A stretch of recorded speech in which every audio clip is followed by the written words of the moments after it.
नमस्कार, स्वागत है आपका जनता टीवी में। मैं हूं आपके साथ सचिन चौहान। तो चलिए सबसे पहले बात कर लेते हैं उत्तराखंड की खबरों की। जम्मू कश्मीर में 10 साल बाद विधानसभा चुनाव हो रहे हैं। वहीं चुनाव को लेकर सीएम धामी का बयान सामने आया। उन्होंने कहा कि 370 हटने के बाद शांति बहाल वहां पर हुई है और यहां के लोग वाकई में विकास चाहते हैं। जम्मू और कश्मीर के अंदर हमारी पार्टी का जो पंडित श्यामा प्रसाद मुखर्जी, उनके समय से एक संकल्प था कि देश के अंदर एक विधान होना चाहिए, देश के अंदर एक प्रधान होना चाहिए, पूरे देश के अंदर एक ही राष्ट्र ध्वज होना चाहिए। इस अवधारणा को लेकर देश के अंदर अनेक प्रयास और प्रयत्न होते रहे। श्यामा प्रसाद मुखर्जी जी का बलिदान कश्मीर को बचाने के लिए हुआ, एक ध्वज के लिए हुआ, एक विधान के लिए हुआ, एक प्रधान के लिए हुआ।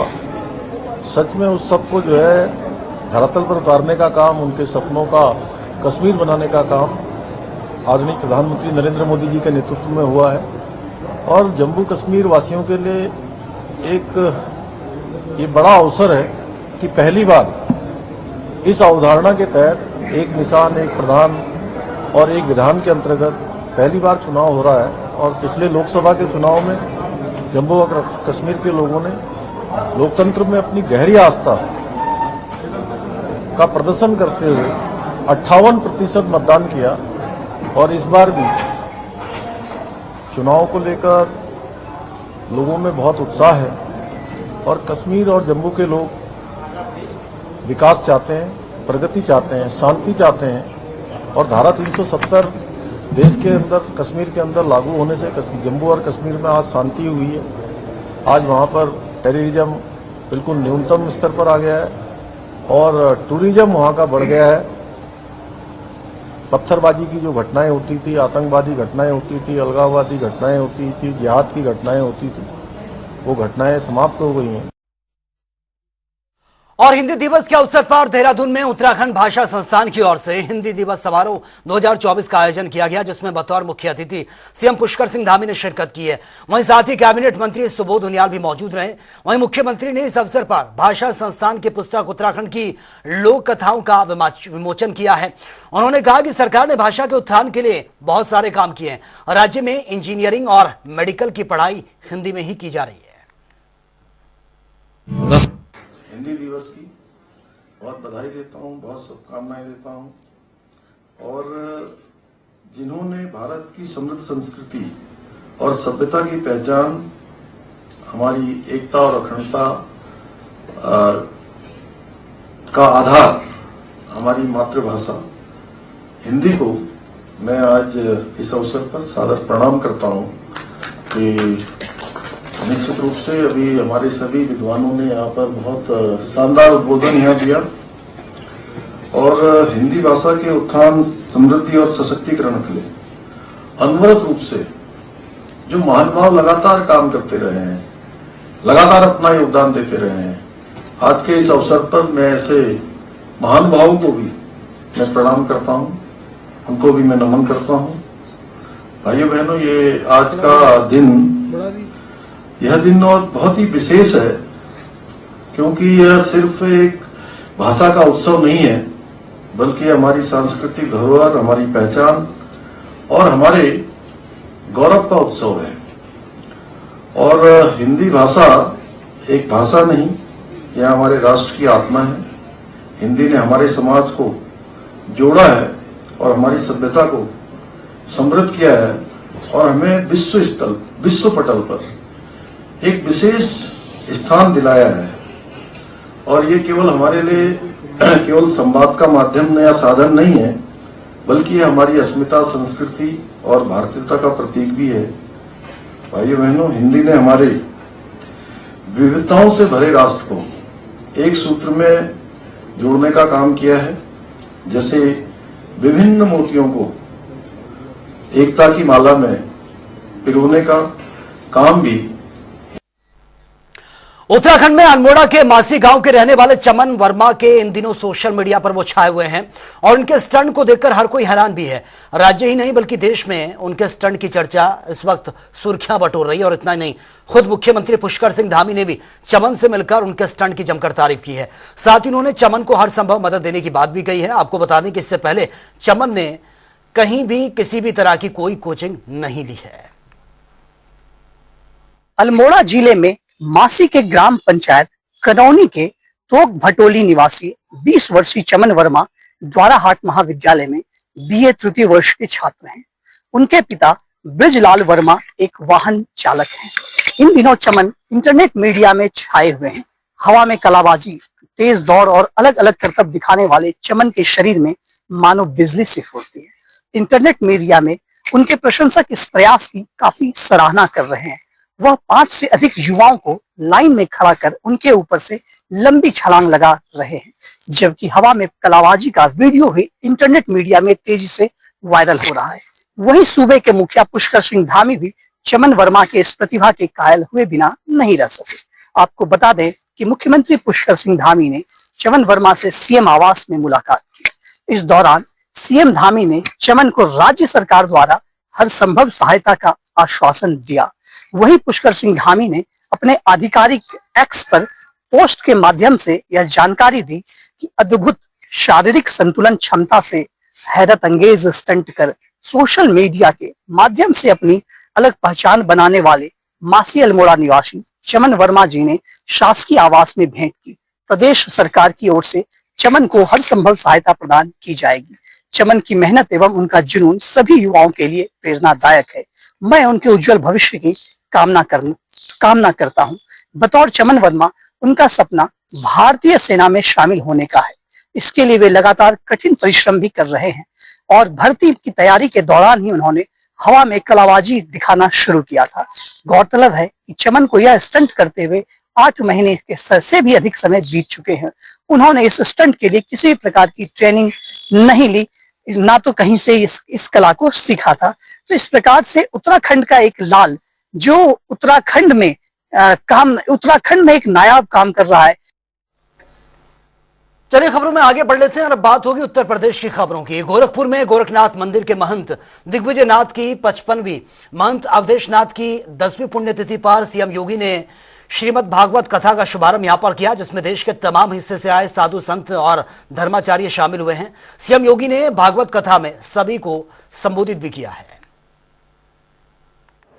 उपस्थित भक्तजन, मैं सबसे पहले आप सबकी ओर से, गोरखपुर वासियों की ओर से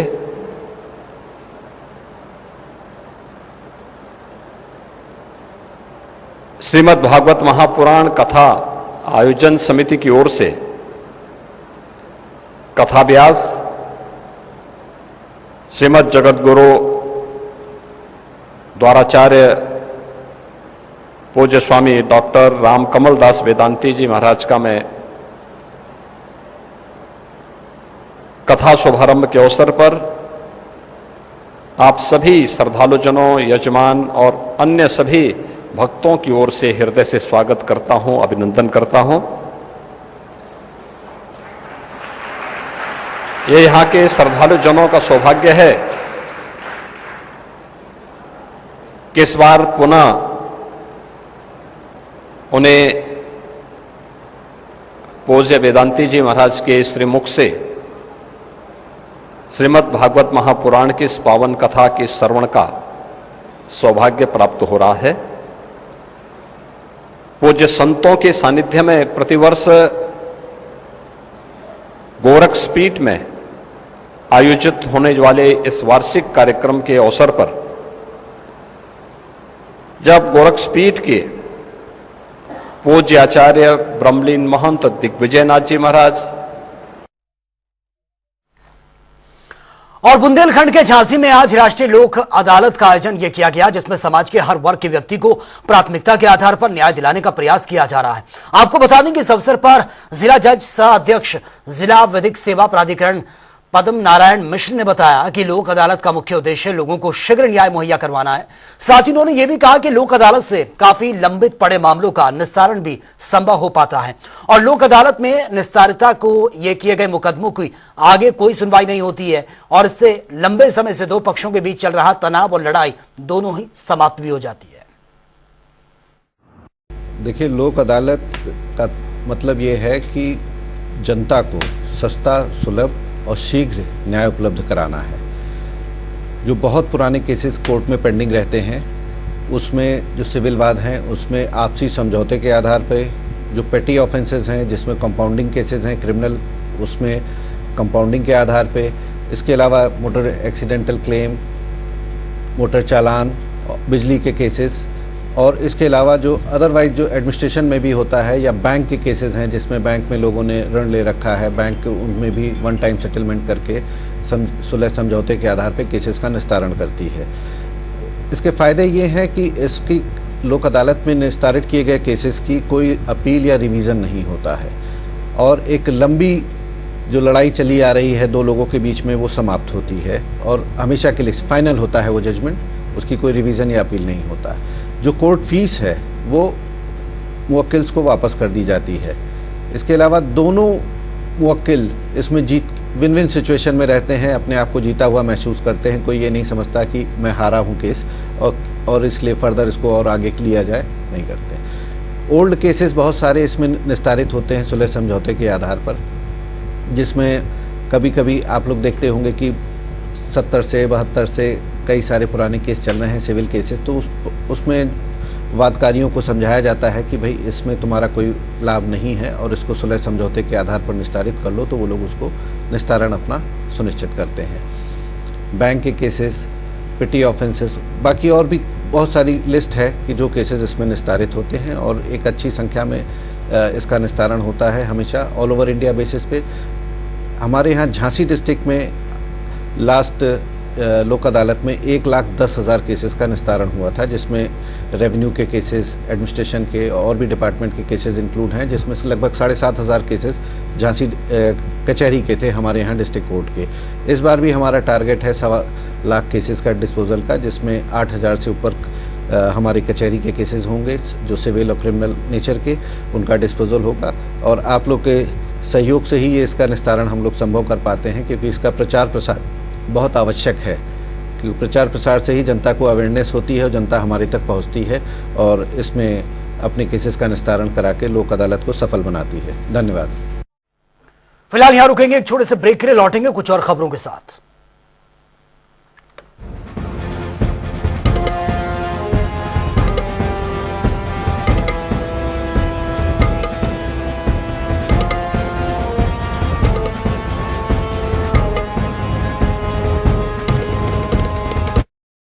बेटे भाई मौज कर दी नुए होया करती इन बड़े छोटे मियाँ की मौज 10 साल पहले तक।